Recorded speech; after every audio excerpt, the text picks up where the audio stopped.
আমরা যেই fight 5ই August আমরা সমাধান করেছি, আমরা যেটা চূড়ান্ত সমাধান এবং জনগণ যেটা রায় 5ই আগস্ট দিয়ে দিয়েছে, এবার এটা আপনারা সিদ্ধান্ত নেবেন এটা পরবর্তী প্রজন্মের উপর আবার আপনারা চাপিয়ে দিবেন কিনা।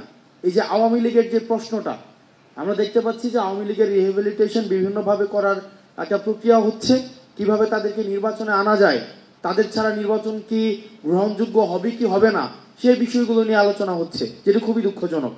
আমরা এই বিষয়টি সমাধান 5ই আগস্ট করেছি এবং মানুষ 5ই আগস্টই রায় দিয়েছে, এবং একটা দল কতটা জনবিবর্জিত হতে পারে যার ফলে দেশ ছেড়ে পালাতে হয়।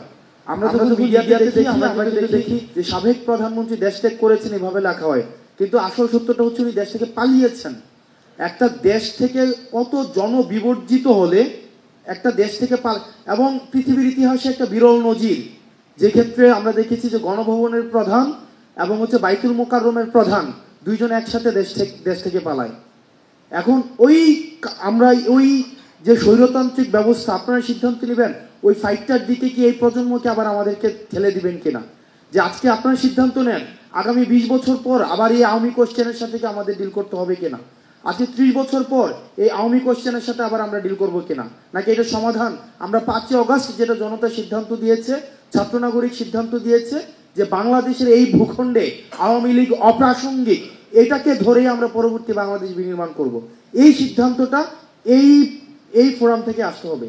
আমরা দেখছি যে ইলেকটোরাল প্রসেসের মধ্য দিয়ে আমরা যাচ্ছি, ইলেকটোরাল ডেমোক্রেটিক ট্রান্সফরমেশনে যাচ্ছি।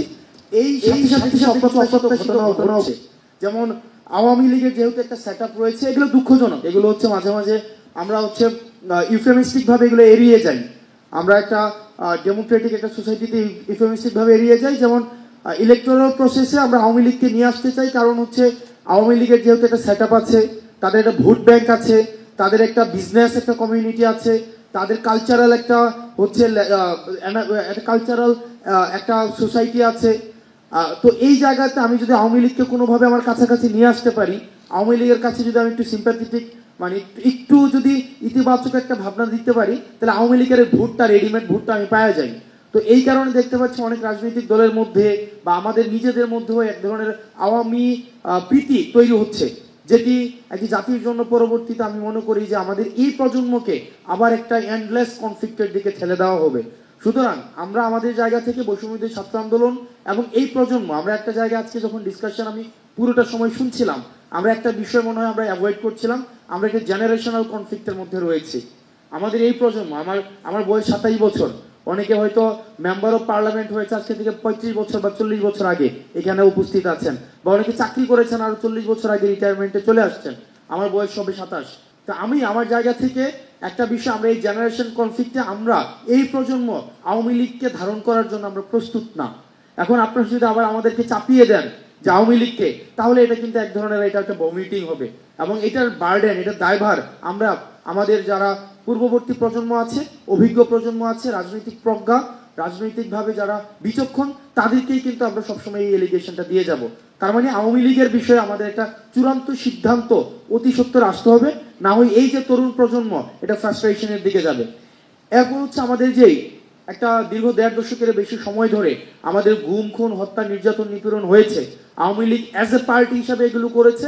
আমরা চাই এগুলোর বিচারটা ভিজিবল হোক, তাত্ত্বিক জায়গা থেকে এই জায়গাটা দৃশ্যমান হোক, যাতে করে ট্রাস্ট বিল্ডিংটা হয়। এই যে গুম খুনের গণহত্যার যে বিচারটা, এটা যেন খুব দ্রুততম হয়, এটাকে প্রায়োরিটি বেসিস যদি করেন, তাহলে আমাদের এই যে তরুণ প্রজন্মের কাছে যে কমিটমেন্টটা রয়েছে, এই কমিটমেন্টটা আমরা সেটার বাস্তবায়ন ঘটাতে পারি।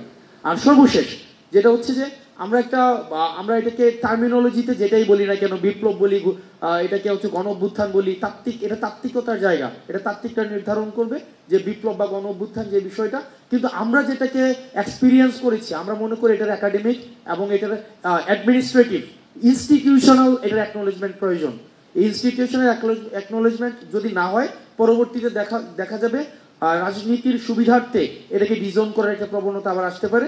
সেই জন্য জুলাইয়ের যে ঘোষণাপত্র, এই জুলাইয়ের ঘোষণাপত্রটা এটা আপনারা উদ্যোগ নিয়ে এটা হচ্ছে বাস্তবায়ন করবেন, এটা আমাদের এই প্রজন্মের প্রত্যাশা।